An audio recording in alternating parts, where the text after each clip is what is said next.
mentality. Why have you taken on your career like that? I think it's a very long answer. One, go ahead. We got time, y'all. I cannot fake it. I cannot fake it. And how can we work out together? You know, when we are we're in the same league, and we going against one another. You know, I'm trying to create something for my family. You try to create something for your family. You know, you know what I'm saying? Like, I'm trying to. The reason I'm not winning a championship, it's you. Yeah. The reason I'm working out every single day to win a championship, and you get on that, you know, in my path, in my way. You know, how the hell will I, you know, work out with you? But at the end of the day, as I said, like, I wear my heart on my sleeve. I wear my emotions on my sleeve. You know, I don't know how to be fake. I cannot do this. And I feel like the moment I work out with players, and then you have to, you know, kind of maybe hang out with them later. When you play them, you know, you have to talk before the game with them, and then after the game you have to sit down and have another conversation with them, and then when you go to the family room, you see them again, you gotta talk to them, and then when you see them in the post, you want to put your shoulder into their chest, you cannot do it because they might take something to the game. Come on, guys, what you doing? Like, I can't play the game like that. I do not work out with people that play in the NBA right now. That's what you know. So that is the two different things. If you're not in the NBA, I have no problem working out with you. You know, if you're in the NBA and I'm gonna see you in the season, and as I said, when I get to the city, I have to text you to hang out, to come to dinner. And after dinner, I don't know what it might be. And then the next day, I have to see you before the pregame, and then I have to see you after the game, and then we have to. Oh, That's a lot. Man, I'm not. I don't even do that with my wife. Man. I don't even take my wife to dates. I'm not gonna take you on a date. What? No. Oh, that's a lot. Yeah, especially if you do that. Hey, yo, what's good, y'all? It's your boy Tony the Savant, back again with another one. And that's a little insert from an interview that Giannis Antetokounmpo had for Media Day. And I don't know how that slipped past me, man. I thought I consumed a lot of sports media. I thought I watched all of the Media Day interviews. And this particular segment, I don't know where exactly it came from.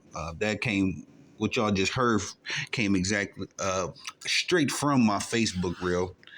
So I wasn't even looking for that. It just kind of popped up. But, bruh, Giannis just exposed these NBA superstars. All of this buddy system stuff, man. We see why the NBA is so unbearable. It's because these dudes are literally best friends. I had to put Kevin Durant and LeBron James in the visual as far as the pick, because I know it's a system, you know, like a little buddy system in the NBA now, you know, especially after witnessing James Harden teaming up with Russell Westbrook, Kawhi Leonard, Paul George. You know, these dudes, these big names in the NBA that should be competing with one another, but for some odd reason, we are in this twilight zone of all of the best talent in the world, finding it necessary to partner up so that they can, you know, essentially bully their ways into championship status. And it's just crazy. It is crazy. And this is another reason why I love Giannis Antetokounmpo, man, because, you know, Giannis has an old school spirit about him. He has a very old school game. But what I also, you know, appreciate about Giannis Antetokounmpo is his mind state. You know, when he approaches the game, Giannis doesn't look in the NBA. Doesn't look at the NBA as a cash cow. Giannis looks at it as an opportunity to be his best self, give his best efforts, and, you know, at the end of the day, you heard his own words. He wants to make sure that the last man standing himself is the best man standing as well. What's the reasons for working out with this dude that I need to be in battle mode against. If it's me versus you and all the marbles on the table, I'm not going to take in consideration that we had a workout or that we went out to dinner. Now, we heard about this kind of stuff way long ago, back in, as far back as time goes. Athletes have always been friends. We remember the infamous picture with Ali, Jim Brown, excuse me, Kareem Abdul-Jabbar, another gentleman, I can't, it slips my mind who it was, but we remember, what I'm saying. So these guys had to have in a relationship, a friendship of some sorts, in order to come together for that event. We also heard about the famous friendship between Magic Johnson and Isaiah Thomas. Their friendship turned rivalry, turned back to friendship. Michael Jordan, Charles Oakley, Charles Barkley. These guys that he went to war with, but ultimately ended up cultivating close friendships with. And fast forward to these days, you got the LeBron James and these guys, Kevin Durant, and I'm gonna bring up those two dudes because the other day when LeBron James and Kevin Durant played, they had their second face-off of the 2023 and 2024 season. I noticed how congratulatory and praiseworthy, or praise happy, I should say, LeBron James was of Kevin Durant. And now peep this, peep. LeBron James, the night before, or a night or two before, went out to Miami and stated that, quote unquote, that he didn't need Miami in order to become the NBA legend, or whatever he thinks himself is, the NBA king, whatever LeBron James thinks he is in his head. In his mind, he didn't need Miami to become what he is, and we all know that is a flat out lie. If you've been watching the NBA for as long as LeBron James has been in the league anyway, you know that Miami was essentially the turning point of LeBron James' career. LeBron James was a walking meme prior to going to Miami. But that's nonetheless, that's neither here or there. Giannis brings up the fact that all of these dudes be working out together. All of these dudes got like these friendships, and taking each other to dinner and all that stuff, which I find mad weird. You know what I mean? I'm not gonna, whatever if it's a friendship, I understand.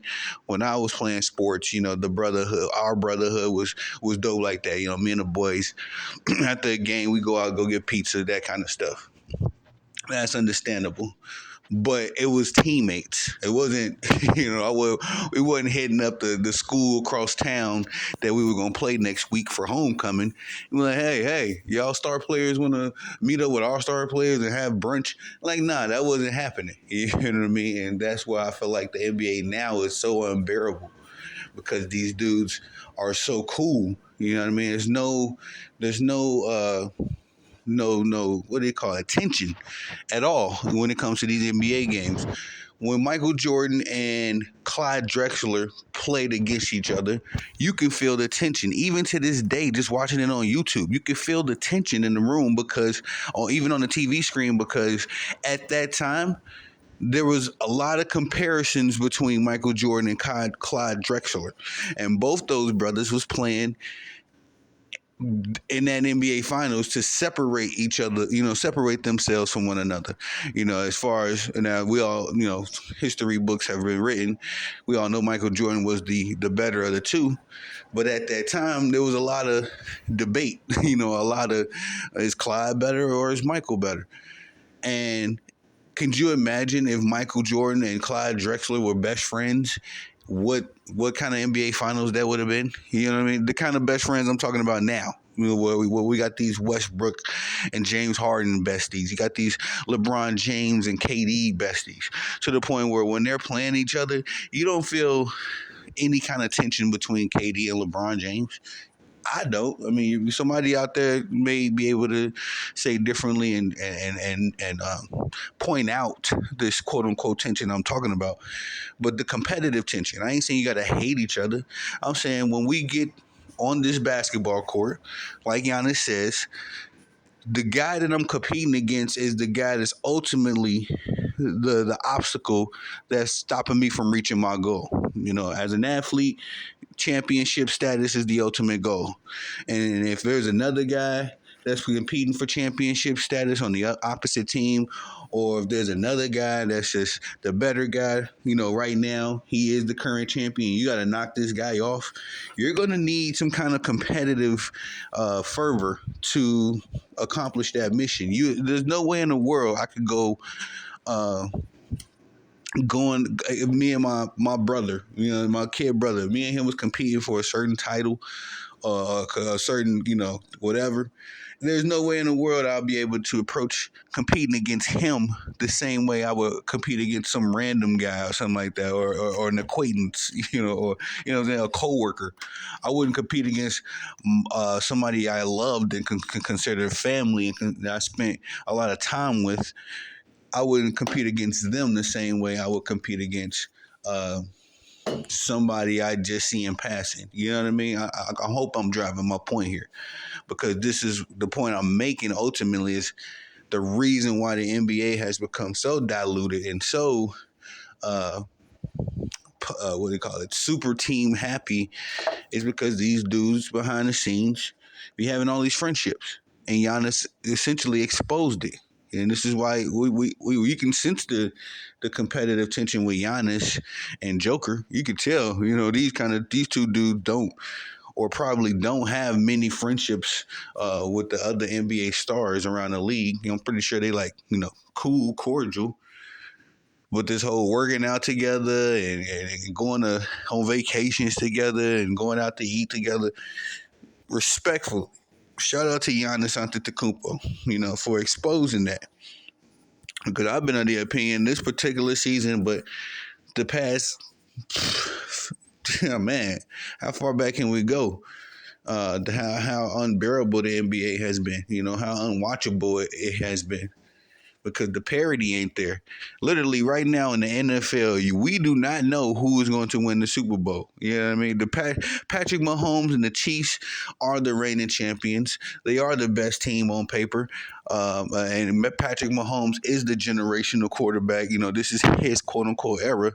But we can't just go on, you know, and go on a whim and say, oh, yeah, the Chiefs are going to win, because there's so much parity in the NFL. In the NBA, there's no parity whatsoever. There's about 6 teams, 6 to 8 teams that's in the race for it, and we all know there's about 3 or 4 teams, seriously, you know, that's in the race for actually competing for the title. And it's kind of sickening. It's embarrassing. It's for a multi-billion-dollar company to have such the creativity is so low for the NBA. It's sickening. You know what I mean? It's so predictable that it's so predictable. The NBA is. That's what I meant to say. And it's boring, and it's not.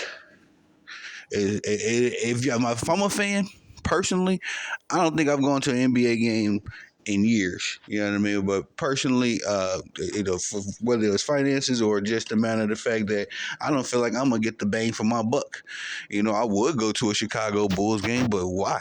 You know what I'm saying? Like they suck, and they're gonna suck when I get there. And the only difference is gonna be I paid $100 to watch them to suck. You know what I mean? Like I need some parity. I need some competitive intensity. But we don't get any of that, you know what I mean? From the top dogs down to the role players, you know, everybody's friends nowadays. And shout out to Giannis again, like I say, for exposing this friendship culture. And now we get a clear cut explanation and view of why the NBA is what it is today. And, you know, and why we have teams like the Los Angeles Clippers in the NBA. Bunch of friends just linking up and, you know, just doing whatever. But I don't know, man. It's crazy. I just want to do this video. Shout out to Giannis. When I heard that reel again, like I say, it really opened my eyes to what's going on in the NBA, behind the scenes, hearing how LeBron James was praising Kevin Durant the other day after they competed. And LeBron James doesn't speak about Dwayne Wade that way. He don't speak about Chris Bosh that way. He don't speak about Kyrie that way. And these are all his quote unquote friends as well. So I don't know. Y'all tell me what y'all think about it in the comment section. Please like, subscribe, comment, hit the notification bell so you can be notified when I'm dropping content on the channel. I thank y'all for the love and support. Y'all the bosses. I'm the guy that loves to work. Let me get back to work.